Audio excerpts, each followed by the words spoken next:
आपण पाहत आहात लोकशाही महाराष्ट्र न्यूज।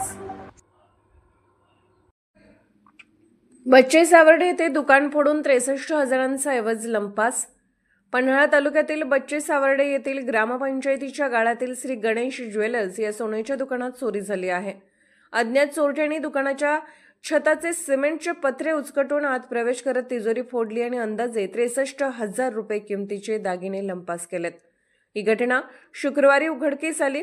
विठ्ठल लक्ष्मण पाटील प्रयाग चिखली तालुका करवीर यांचे हे दुकान असून ते रोजप्रमाणे सकाळी दुकान उघडण्यासाठी आले असता त्यांना चोरी झाल्याचे लक्षात आले। चोरट्यांनी सोन्याच्या मुलांसाठीच्या अंगठ्या, लॉकेट, बिल्वर, पाटल्या तसेच चांदीचे पैंजण, वाळं, कोड, कडली असे विविध दागिने चोरले आहेत। या प्रकरणी कोडोली पोलीस ठाण्यात गुन्हा दाखल करण्यात आला असून पुढील तपास सुरू आहे। लोकशाही महाराष्ट्र न्यूज चॅनलला लाईक करा, शेअर करा आणि सबस्क्राइब करा।